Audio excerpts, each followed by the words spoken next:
Hello you! How are you doing, folks? It's Sunday night, and with Warriors here on this very fine night.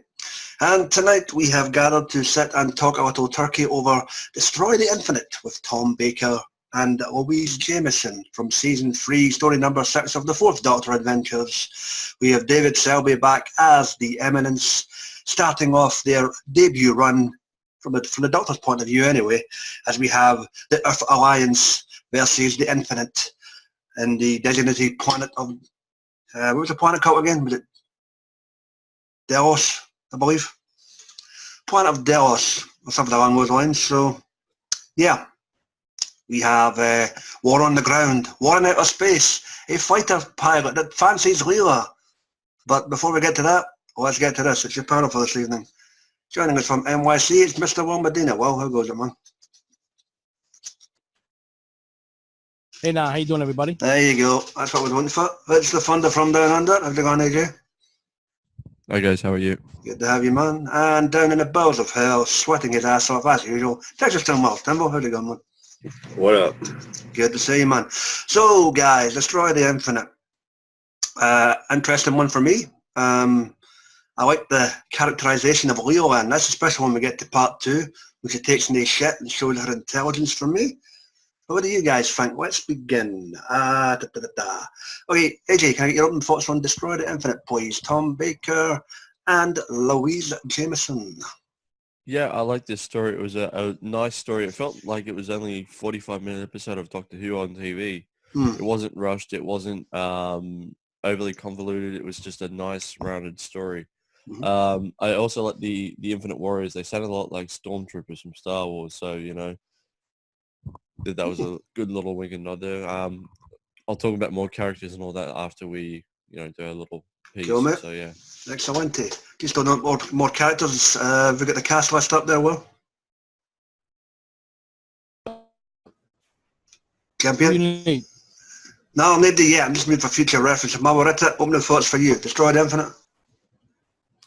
Oh, this was great. This is a good one because then we did the previously the 6th Doctor that had him appear there. So there's a good, you can say his first appearance in Big Finish, even though the 6th Doctor story was done first.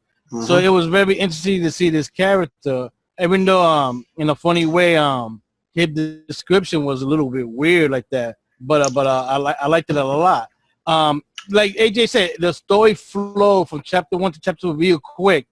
So you see certain the battles that's been going on, and of course how the Doctor and Leader deal with the situation. Sorry about the noise. That's the AC. And then of course that the 2 other characters that they first run into, that spoiler, you know, they get bumped off very quickly, but we couldn't go back to them like that. But the story kept going on pretty good. And Leela in the second part, she did very well in the story, and we get more to it when we get to the. No problem. Cool. Timbo, how about you, mate? What were the thoughts on this one? It was very much like the old pulp style science fiction kind of story, wasn't it? Like, I mean, the way it was presented. I think it could have been benefited from being actually a longer story. I think it didn't feel rushed, but I think that things went a little too quickly in some ways. But I think things heated up really well in part 2. I really liked the way that the Doctor kind of saw when they were possessing him, kind of saw their future and what their goals were, which was really to just kind of kill everybody and take over the whole universe or whatever, or something really dastardly like that. So it was pretty clever how he tricked them, and the usual 4th Doctor kind of na at the end for them. But it was a lot of fun. Yeah. For me, I concur with that. This was an excellent 2-parter. It flowed really, really well, as the guys had said. I quite liked how you did, essentially, in a way, 2 different stories within both parts. You had the war on the ground, and you had the conversion of the soldiers in part 1. You know, you had what was the character that took the breath of life at the very beginning? Well, oh, that soldier? Yeah. Was his name Davant? Telegate. Davant? Say that again. Oh, Telegate. His name is Clive Mantle. Clive Mantle. Davant was the fighter pilot that had a thing for Leela in a loincloth. So because he showed up later. He also played another character called Lieutenant Treves. Yeah. Okay. Yeah. No. So basically, you had his struggle at the very beginning. More concerned about his family before the whole thing obviously engulfed him, and he became part of the infamous soldier corps. So that was good. So as I say, no, part one was more about the fight on the ground, and then when you get to part two after the cliffhanger, you're off into space. So you've got basically two stories, two bangs for your buck here within this one story strand, which I find quite good. As well alluded to, you've got the two resistance fighter who basically get bumped off. They were the red shirts for this thing. I did kind of feel sorry, more so for the chick. What was her name again, Will? Oh, the character name was Sala. Sala, the one who got bumped off within the layer of the Eminence. And the actress? Christine Roberts. Yeah, more empathy for her than her counterpart. I wish he get killed, trying to sneak the supposed Death Star plans back to the ship. Ended up getting them a Leela at the end of the first part, but there you go. High body count in this one, which is never necessarily a bad thing as long as the story's told right. So very enjoyable. Right, guys, any events or characters that stand out for you? Timbo, what do you reckon? Well, I do like how the Doctor and the companion, they each get their own companion to kind of to about the rest of the story with. Like you indicated, it was really tragic. Lady got that like really quickly, and she had been his sidekick for the whole, for the better part of an episode. Yeah. Similarly with Leela, like you said, the guy that kind of like, whoa, look at that. Yeah, Devin played by Will. Say that again. Devin. Oh, who played him? Yeah. Oh, that was Ian Hollard. There we go. Sorry, Tim, continue. But it's that too, because she, like you said earlier, that she has to like pretty much his boss. She has to calm him down and say, "I'm just waiting for you to shut up. I can tell you on." Yeah. Because she's actually very calm in the situation while he's blowing his stack. So that was very clever. Very very good stuff. Excellent. AJ, how about you, mate? What do you reckon? Yeah, I like the turnaround for Leela in this story, where she's not overly superstitious and whatnot of what's happening in the situation, where she would, talk about gods and all that sort of thing, whereas she was very calm, she was very direct in what she was saying. She wasn't, all ancient savagey like, which was good. I also liked the pilot when he picked up Leela. He sounded to me almost like Harry Sullivan a bit from the Fourth Doctor's era. He's calling her old girl and all that. Old girl, yeah. So I thought that was stiff upper lip, yeah. And also like the use of the sonic in it. It was only used once in this story, and it was used to fuse a lock, and that was it, which was good storytelling there.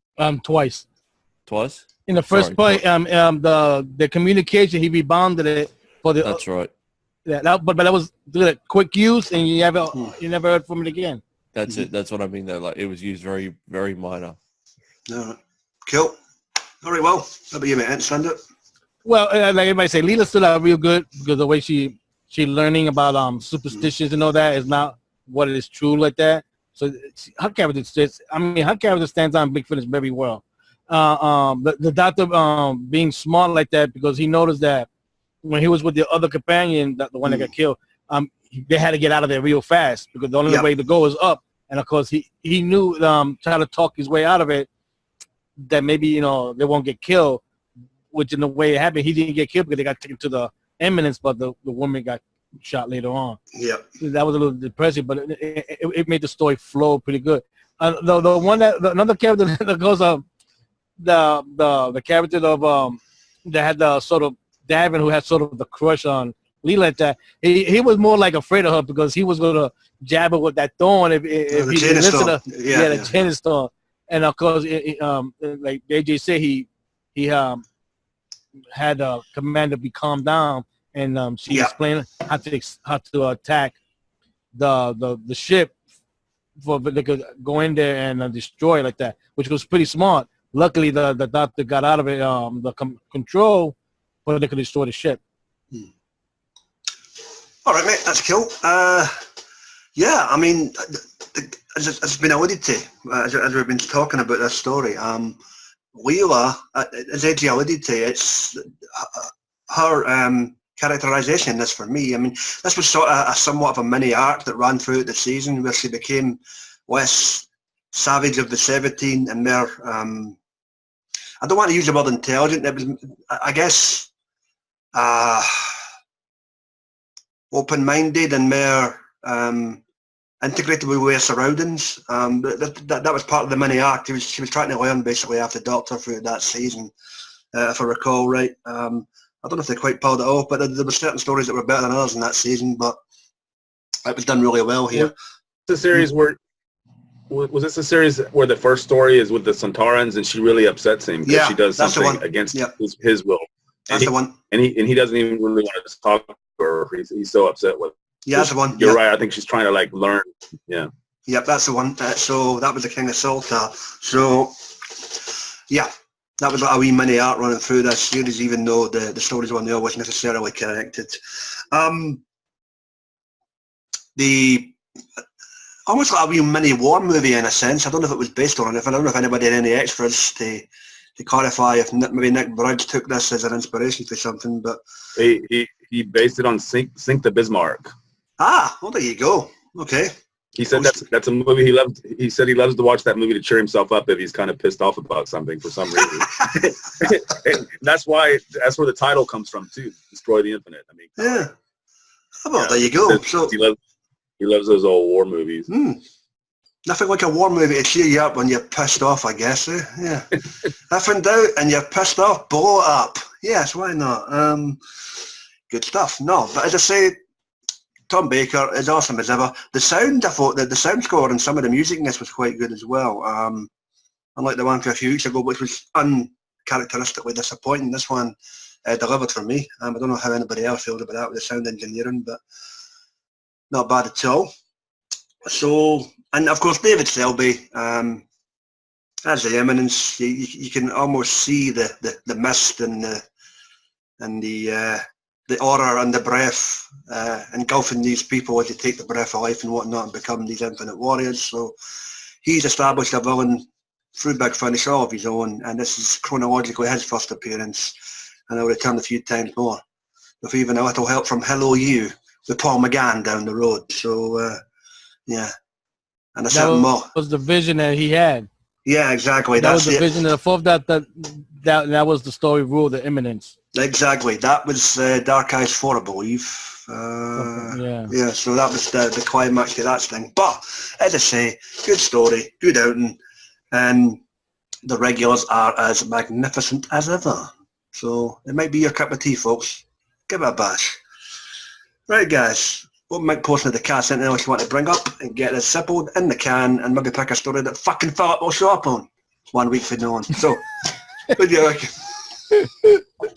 I think it seemed like this episode could have been one you would have seen on TV rather than being an audio story. It seems like one you would have seen back in Series 15, I would think. It would have fit right in, I guess, even though it wouldn't have looked as good as they wanted it to. But, I mean, it did have that kind of feel about it, like, because it's trying to be very epic with the war down here and this going on up there and all that stuff. Funny you mentioned that. The trailer for this story has Tom Baker did a wee monologue for that. It's 1976, tea time in London all over again.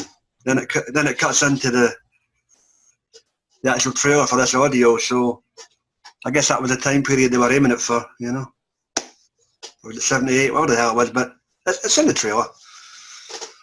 Funny stuff. Anything else, guys? Well, his respiratory bypass system was used in the TV episode Pyramid of Mars, so this is not the first time it's done. So no, didn't Pertwee used it a couple of times as well. So there you go. Anything else? I'm guessing that's how he was able to. I'm sorry, he was able to accept the thing without it taking him over completely, I guess. Sorry, AJ, go ahead. Yep. Sorry, man. I was just gonna say maybe towards the end of the story, I got the feeling when he had that vision, maybe he inhaled that little bit too much, you know, that little bit deeply before the bypass took place. Because remember, there's a part of the Eminence now stuck in his mind until the Sixth Doctor.